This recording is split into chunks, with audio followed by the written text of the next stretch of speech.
Hey guys, it's Goosebumps Completionist, and today I'm bringing you another book review from the Most Wanted series. And we're going to be discussing book number 4, Frankenstein's Dog. Now, a couple of people out there before I ever read this book have mentioned that this book is like a blending of Jekyll and Hyde and Stay Out of the Basement. And after reading this book, I definitely see the comparison. Jekyll and Hyde and Stay Out of the Basement are two pretty well known and fan revered books, and a lot of people have both of those books in their top 10 of all time from the series, and it's understandably so. The Stay Out of the Basement formula and the Jekyll and Hyde formula have produced books. The Jekyll and Hyde formula has been used here and in, Judy and the Beast, and Stay Out of the Basement, as recent as It's Alive, It's Alive. So both of these formulas have been used a couple times. Someone would even argue that the Jekyll and Hyde formula kind of stems from Beware the Snowman in some areas. But when you look at the story types, most of the time, minus like Judy and the Beast, and I guess Beware the Snowman, that these story types fare well. For this book, I still think this book is not half bad.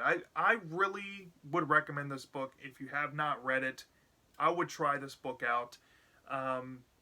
Yeah, there's a couple things that were a breath of fresh air that I will get into near the end of the video. But yeah, this book, it's a recommend for me. Now, is it the best of Most Wanted? Not quite. Not quite. So, let's get into the plot overview that without giving too much away.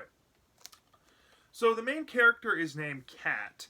And Cat's a common name in Goosebumps, but Cat starts off the story by introducing herself and gives a little backstory about how she wants to do this video project on her Uncle Victor, who she only gets to see around the holiday time since he lives over in Europe. And she's on a plane heading to this undisclosed location, I don't think the book ever mentions it, to this place in Europe to visit her Uncle Victor. And she gets off the plane and she, heads to the village because he lives in like this old village tied to her family lineage. It goes back, the book says ancient, but it's not quite ancient. It goes back a very long time. And her uncle is named Victor, and his last name is Frankenstein. So she kind of correlates Victor Frankenstein, gives background on Victor, her uncle, and how he's this inventor, and how he's approved her coming for the first time ever to his castle up in this village in Europe, and how his family name goes back all the way to the original Victor Frankenstein.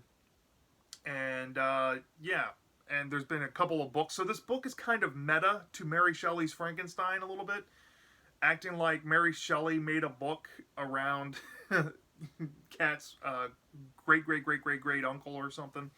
So I thought that was kind of a cool take to it. When she gets into the village, though, she is immediately greeted by hostility with the locals, telling her to get out and making her feel unwelcome and unsafe.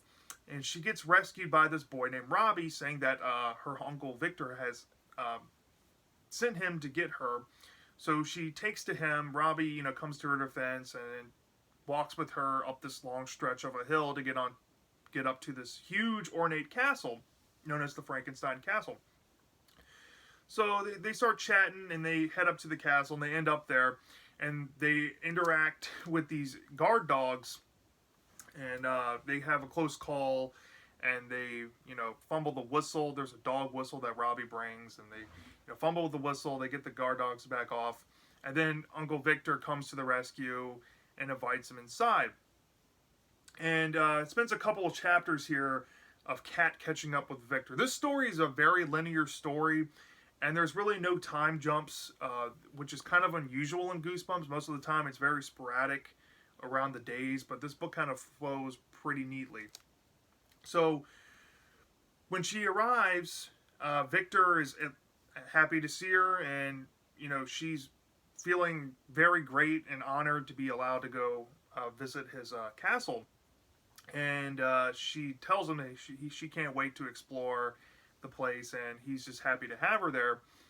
And he's like, after Robbie leaves, he says that he's gonna have Robbie come over to keep you company throughout your stay, her stay at the house, so that way she doesn't get too bored, and that he was going to show her her room. But before she goes to see her room, she gets to go into this lab and sees this robot, which is named Frank. And Frank the robot is a really weird character. And essentially, Victor lays out he's trying to build robots and like with artificial intelligence, and he's had a couple of trouble with some other robots, and he's locked them away in this door in the lab, which he's allowed to enter, but she's definitely not allowed to open the door where all these failed experiments have gone. So this kind of raises the eyebrows of Kat, but he seems so honest with her, she doesn't really think anything of it. And also she gets to meet the dog, his pet dog named Poochie. And Poochie's like this little cute dog, as you see on the cover. We're going to get to the cover at the end of the video, because I don't want to get too much into this right now. But Poochie is this adorable dog, and, she feels right at home. She can't wait, to spend time there. But like I said before, she's there to make a video. So when she drops the ball on Victor, saying that she's here, she wants to record him doing experiments for a project she's doing, Victor's cool with it, but, he was hoping that they just wanted to spend time together. So eventually she heads up to her room, and she opens up her window, and there's a jump scare moment, and Uncle Victor kind of scolds her about opening the old window because he doesn't want Poochie coming in the room and jumping out the window. And this is where the story gets kind of weird. She starts hearing scratching at her door, presumably from Poochie, presumably from something else. And that's when the first night ends. And the next day happens. She is hanging out, and she's kind of bored. So when Robbie comes over, her uncle had stepped out for the day. She wants to go explore the mansion with Robbie because it's such a big place. She wants to see what's going on, all these different rooms inside this old castle. And they go exploring, and they end up in this part of the house where they get kind of separated because it's so big. And she swears that she sees a body, lifeless body, laying in the floor that looked like Robbie. But then Robbie surprises her in another part of the house, which scares her, and Robbie doesn't know what she's talking about and says, "You might be seeing things." And she's like, "Maybe I am. There's, robots." And, I'm not going to try to spoil an element of Frank, because I'm going to get into that in a little bit in the plot overview. But she's kind of on edge, dealing with, like, what happened with Frank early on. So, despite that, for some reason, Kat decides to take Robbie down into the lab and wants to show him what's inside. Robbie supposedly has been acquainted and knows Victor personally, but has never been in the lab. So she takes him into the lab, and they turn on Frank. And when they turn on Frank, pretty much it becomes really hectic. Frank has, according to Victor, he has this issue that can cause him to kind of malfunction. And what happens is essentially that Frank, so Frank kind of, snaps a little bit and starts to try to chase the kids. And Poochie came into the lab for some reason, and Poochie's running around, and they shut off Frank, and when they try to get Poochie, this green gunk falls on him and turns him into like a big dog for some reason. Like, he's like a miniature dog, like a toy dog, and he turns into like a huge 200-pound type of dog. So they have to figure out how to fix him, so they wash this chemical off of him, and he starts to shrink back to normal. And no, maybe they didn't turn Frank off. So, yeah, I'm getting a little ahead of myself. So, so there was two separate events that happened. So one event where they had to wash off Poochie, and another event that happened. I might be telling this out of order. I'm sorry if I am. But Frank actually escaped out into the lawn where they had to deal with the dogs again. And Poochie's bark scared him off, and they had to try to carry the robot back inside. Okay, maybe that's what happened, and then the stuff fell on Poochie. Okay, so that's what happened. So after they fix Poochie, Victor comes back home, and Cat's starting to feel kind of bad. Like, what's going on in this lab? Like, you got, messed up robots. You got chemicals growing dogs to, in human size. Something that might not be right. So later that night, she's in bed, and she has this weird interaction with somebody who she thinks is claiming to be her real Uncle Victor, knocking at her door. And the Victor that she's been staying with comes up and sees this and says, "Oh, this is one of my escaped clones or robots. I gotta, he's a bad batch. How did he get out?" And she starts to kind of question if her uncle is who he says he is, and essentially recruits Robbie to uncover the truth. She starts to get really creeped out, and she asks Robbie to come over when she sees Robbie again to go with her inside of the lab because her uncle is going to be gone for the whole day, and this time they're going to open up the door. And when they go in this time, Robbie's reluctant to do so because he got traumatized from the previous time. But when they go in there the second time, Frank was left turned on and tries to hold Cat until Victor got back. So Robbie starts headbutting the robot, and Frank is like, "Oh, you're inciting violence on me. My program's not used to this." So they have to figure out a way to get Frank to stop and turn off. There's a mechanism how to turn the robots off in the story. You lift their armpits up. It's an R.L. Stine book. You got to go with it. There's a switch in the armpit, but the armpit's jammed for some reason, plot convenience. And Frank is just, being Frank. And essentially what happens is that she tries to dump this same green goo that turned Poochie big to kind of fight off Frank. And then Victor comes back and saves the day, and asks what's going on, and he's like, "Go wash your hair. That's not the growing stuff that I made. That's just hand soap." He sends Robbie away and decides to make her a snack and says, "Hey, I'm going to show you this secret room that I hang out in," and it's essentially he has this surveillance room where he's been recording his work the whole time, and it's been revealed that he's been watching her in the secret room for a couple of days. And there's a point in the story I didn't mention, but her phone had been broken, and she starts to kind of question if her uncle had broken her phone. And while they're eating a snack, he's basically talking to her about how he started making robots that look like himself, and they just began to pile up and have all these defects. And what she witnessed the other night in her room was one of those defects. And they all are programmed with his brain waves, and he's installed the brain waves into the robots. And they have this artificial intelligence that can compute. The whole goal behind the experiment is to compute human decisions and emotions without human interference with robotics, which is kind of a cool angle. But she said, "Okay." And then he drops a bombshell, essentially saying that he wants to turn her into a robot and wants to use her brainwaves just as an experiment. And she's very reluctant in doing so. Kat's very, very gung-ho on not having her brainwaves transmitted into a robot. She doesn't have a good feeling about it. But apparently, the snack that she was eating was drugged. Yes, drugged.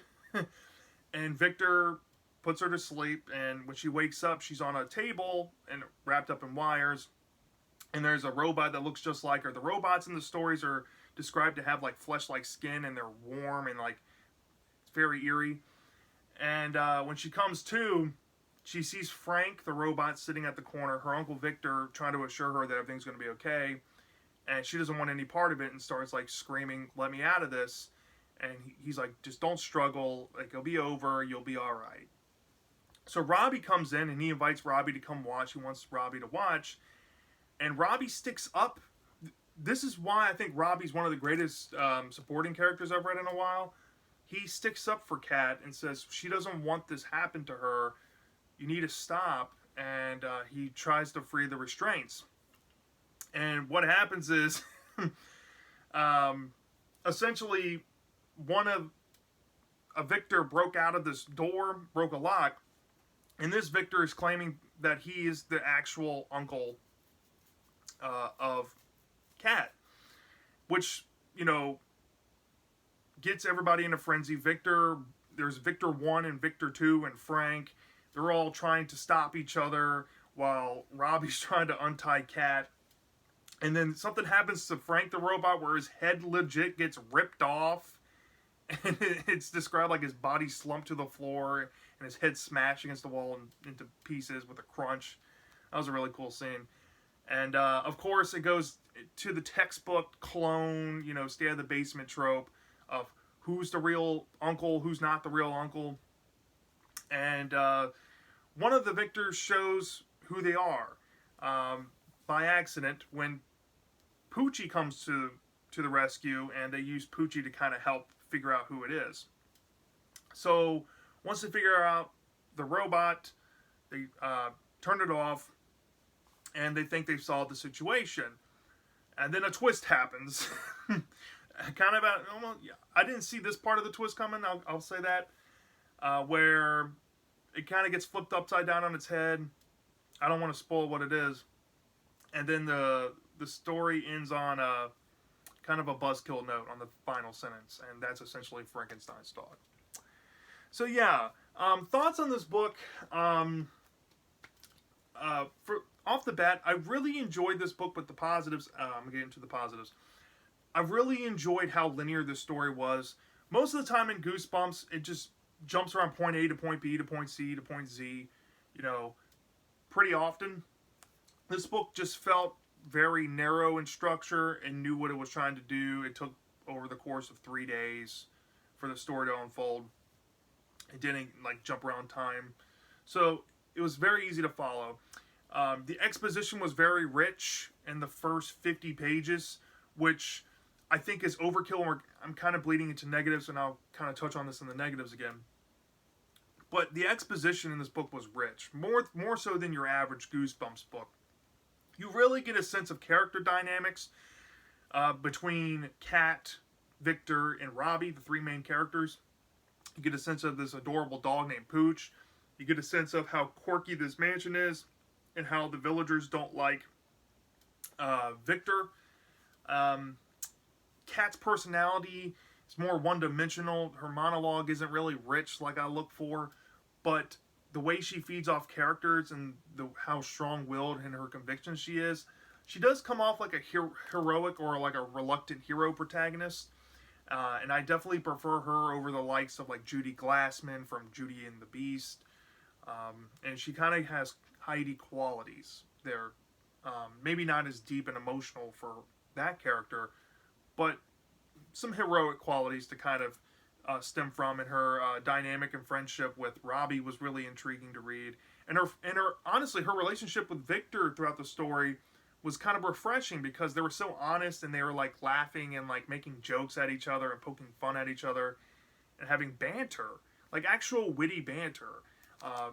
Last time I've read a book with this level of witty banter was like Werewolf Skin. So this was a really refreshing read in that regard. The castle was great. It's in its veins, homaging Mary Shelley's Frankenstein in that classic black and white Universal Monsters movie. I get that. It's great. It kind of reminds me of this comic series I read called The Goon, with the robotic, Frankenstein monster type of characters running around in the universe. That reminds me so much of this book, and I got a kick out of it.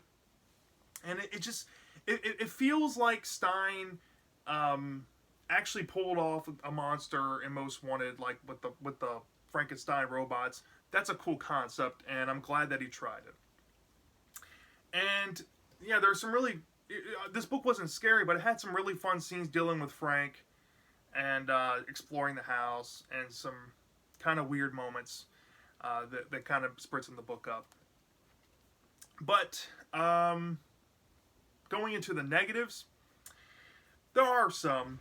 So back to the thing about the 50 pages of exposition.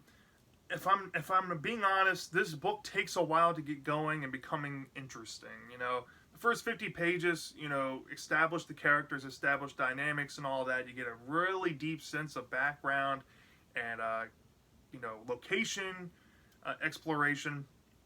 But I think the book spent a third of it doing that, when it should have been kind of ramping up the antics throughout that. You get what I'm saying?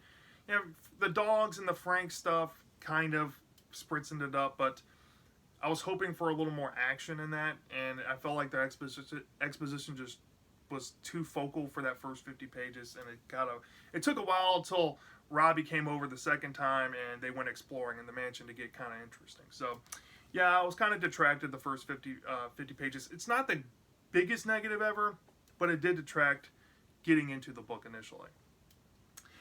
Another negative I can bring up is that there's this whole concept that the twist reveals that makes no sense with Robbie's involvement in the whole story. And I'm not going to try to spoil it, but I'll leave it at this. Robbie is a character that appears to be outside the motives of this evil perpetrator, and it makes no sense why Robbie was in the story to begin with. It makes no sense of that. And it's just something that's glaring in logic there that makes, I try not to be so hard on, these books, because I do, give this series curves for stuff like this, but when the logic is that glaring, I have to make note of that, and it makes no sense why he's involved to begin with, but I'm glad he is, because the dynamics were great with Kat. But that is a negative for me. The ending itself, like I said, the lackadaisical laugh final, like the final sentence, it's one of those throw in the towel Stein things where, oh, they just laugh. Okay, Stein, and the whole climax. So the final sentence, I think, just kind of buzz kills the climax, even though we're kind of getting into another negative with the climax. The climax is definitely, if you've read Stay Out of the Basement, if you've read I'm Reaver Twin, if you've read It's Alive, It's Alive, you've read this climax, you've read this twist. Now, it did have a couple different twist angles to it that I kind of liked, but for the most part, it feels more congruent to those, and it kind of lacks identity, which is another negative I have. This one's not too bad because it does have a different angle to it, I guess, in some regards. But in the totality of it, it really is just taking the better elements from Jekyll and Hyde and Stay Out of the Basement and just combining them. And that's all it is. It's kind of like Head You Lose with like the Headless Ghost and a Nine Terror Tower. It doesn't improve on anything. It doesn't add anything new to the table. It just splices them together. And Most Wanted had already done this with books like How I Met My Monster, with like My Harry's Adventure and The Girl Who Cried Monster, where it had like suffered nothing original. This book definitely has something original to bring. It has a couple interesting elements to make it interesting, but in the originality of premise and the twist to it all, it's already been done before, and it was kind of predictable in a lot of areas, especially the reveal. Now the actual twist ending, I didn't see that part coming, so I'll give the edge. I'll give a little bit to the book for that. And then the biggest negative I think people always point out, and I don't normally do this, but Son of Slappy I didn't deduct points on that book because the cover's a lie. I'm not gonna lie, but I kind of chalked that up to be a metaphorical cover because Son of Slappy, it's a son, right? But in a book called Frankenstein's Dog, right? And you look at this cover, right? And you see this undead dog, right? This is supposed to be Poochie. Poochie from the book. Poochie only ever becomes giant. He does not turn into a Frankenstein abomination with body parts and sewn up stuff And it's one of those trends in Most Wanted where the covers lie to you, and I don't know, like, if I think the cover is a negative to me, kind of going back to my negative with Trick or Trap, where the book has nothing to do with zombies coming out of the grave and stuff, and there's like a grave cover there. The cover's awesome, but it has nothing to do with it. Like, this cover art is really sick, but this is not in the book. And it makes me like go back to my thoughts on some Goosebumps covers where I'm like, sometimes the artists get these things way before like final drafts are approved. They'll get like a draft, or they'll get like a paragraph, and they'll draw something. This feels like maybe Dorman made this cover with a previous draft, and then maybe, I don't know the whole story, maybe Stein did a last minute rewrite on this, that maybe at one point Pucci was an actual Frankenstein monster. Maybe they hit some copyright. I don't know. You never know with these things. But yeah, the cover's a flat out lie. And now with covers, being a lie, I only deduct like 0.1 on stuff like that, but I just have to do it on this one. It's just, that's not even a metaphor. If you're gonna poke fun at the title, it's not the same thing as like Son of Slappy or Why I'm Afraid of Bees. Why I'm Afraid of Bees, Gary's head's not on a bee. It's just the cover, right? It's stuff like that. So the cover is kind of annoying. So with all that taken into account, there's a lot of smaller medium to small things I had with this. Like for the cover, I deducted 0.1. For the joke laugh ending, I deducted 0.2. For the logic thing with Robbie being in the story, I deducted 0.2. So we're already at 4.5. And then kind of how sloggish this book was and some originality things kind of added up. I deducted like 0.5 cumulative for those. And I could have probably gave it lower than a 4.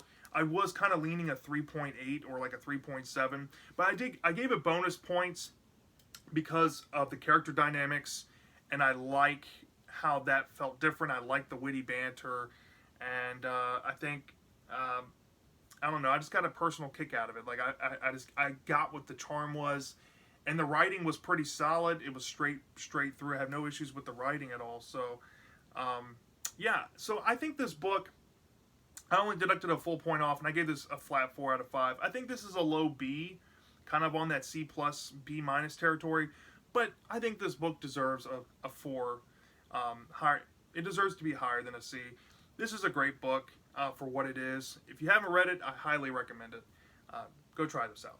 So yeah, that's my thoughts on Frankenstein's Dog. Let me know down in the comment section if you have read this book before. Do you love this or do you hate this? I'm dying to know, and I'll see you next time.